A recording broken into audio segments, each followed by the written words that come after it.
जब दुनिया पे आता है तो उसको संवरने के लिए, कामयाब होने के लिए अल्लाह तबारक व ताला कई मकामात अता फरमाता है। क्या बात है, वाह, बहुत अच्छा। नंबर एक,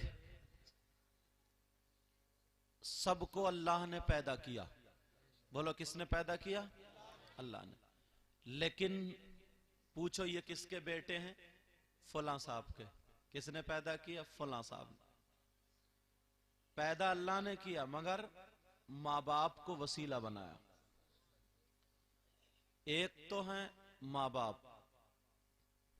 अब दूसरे, जब जवानी की दहलीज पर कदम रखता है, शादी की तरफ जाता है, दूसरा उसका मुकाबला जो करना पड़ता है, दूसरे रास्ते पर, दूसरी टक्कर पर जो आता है वो है शादी का मकाम, बीवी। अब और आगे बढ़े।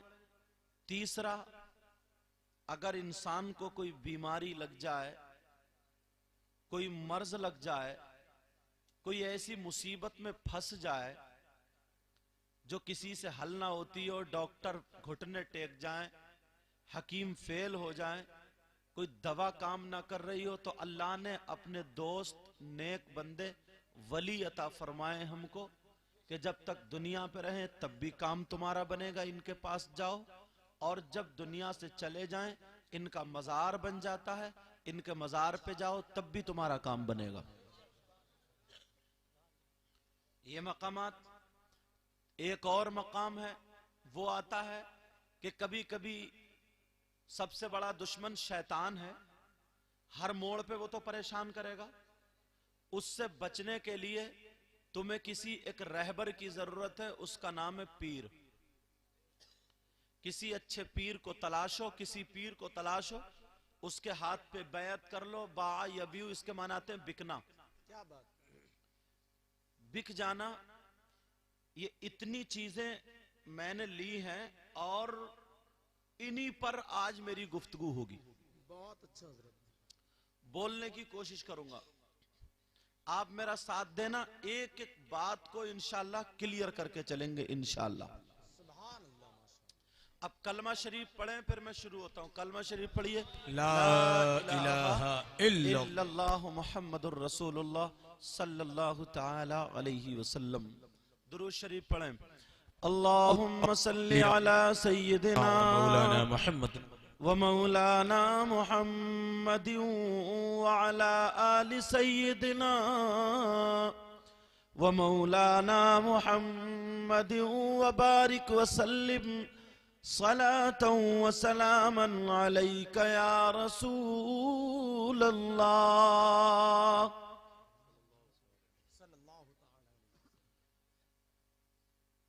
मुसलमान पर नमाज भी फर्ज, आकिल बालिग पर रोजे भी फर्ज, और अगर इस लायक है तो ज़कात और हज भी फर्ज। लेकिन प्यारो, अल्लाह तबारक व ताला ने तुम्हें दुनिया में भेजा तो माँ बाप को वसीला बनाया, बगैर माँ बाप के नहीं आए। अगर अल्लाह चाहता तो तुम्हें बगैर माँ बाप के पैदा कर सकता था। हजरत आदम को पैदा किया, न उनकी माँ न बाप। हजरत ईसा को पैदा किया, उनकी माँ तो है लेकिन बाप नहीं। मगर आपको दुनिया में भेजा तो बगैर माँ बाप के नहीं। लेकिन प्यारो सुनो, अल्लाह का हक अदा करने से पहले पहले तुम्हें माँ बाप का हक अदा करना पड़ेगा। दुनिया में आकर के तुम डॉक्टर बन सकते हो, वकील बन सकते हो, मौलवी बन सकते हो, मुफ्ती बन सकते हो, सब कुछ बन सकते हो, मगर अपने बाप के बाप नहीं बन सकते।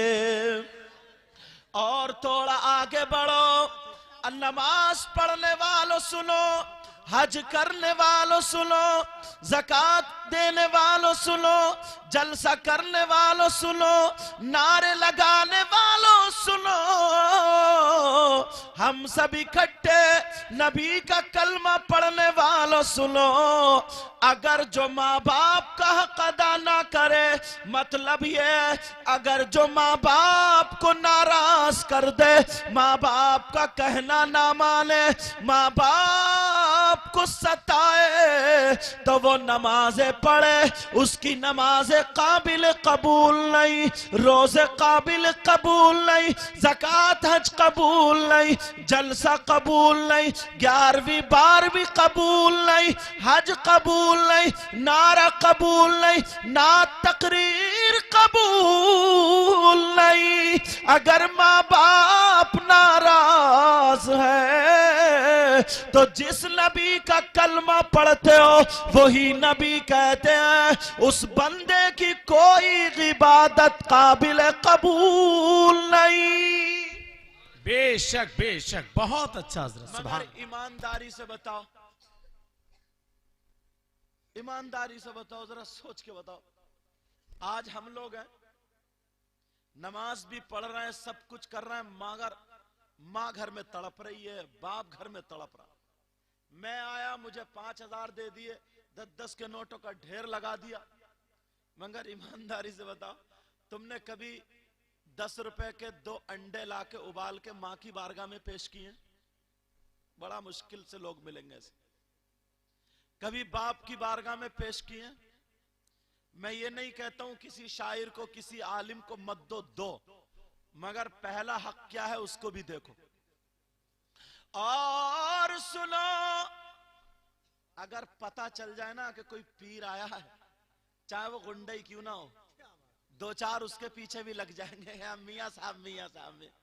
और अगर कोई पागल है तो 2-4 यही कह देते, चुप, मजजूब है मजजूब, बहुत पहुंचा हुआ है, पागलों की भी खूब लग रही है।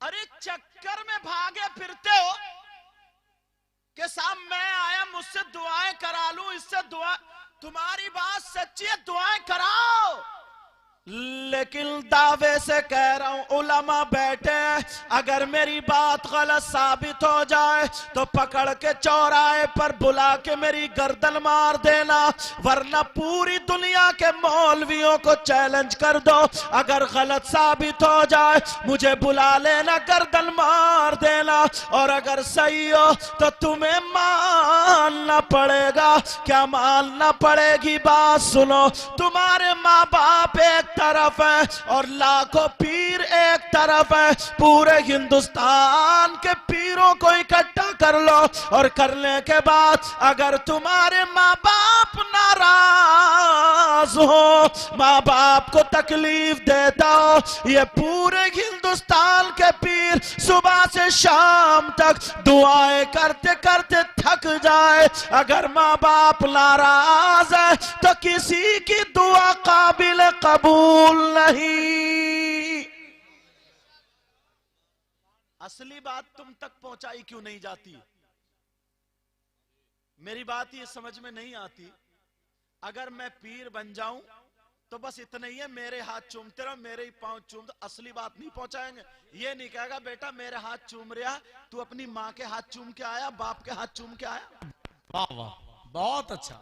ये तालीम नहीं देगा। अगर मुझे 100 रुपए दे गया, 500 दे गया, तो उसके हालात नहीं देखेगा कि इसकी माँ किस हाल में, इसका बाप किस हाल में, नहीं। उल्टी सीधी कहानियां पढ़ा करके कि फला पीर ने मुर्दे को जिंदा कर दिया, गौसे पाक ने, बात सच्ची है, गौसे पाक ने मुर्दों को जिंदा किया, गरीब नवाज ने पत्थर की गाय से दूध दुलवा दिया, बाबा फरीदुद्दीन गंज शकर ने अंडे को सोने का बना दिया, और ख्वाजा कुतुबुद्दीन बख्तियार काकी ने पेट के बच्चे को बुलवा दिया। ये सारी बातें सच्ची हैं, सारी बातें सच्ची हैं, मगर कोई माई का लाल ये नहीं बता सकता है कि अगर कोई वली हो कभी उसका शरीयत के खिलाफ कदम उठा हो। किसी वली का शरीयत के खिलाफ कदम नहीं उठा, और मेरा दावा है अगर कोई शरीयत के खिलाफ कदम उठाए तो वो वली हो ही नहीं सकता। बेशक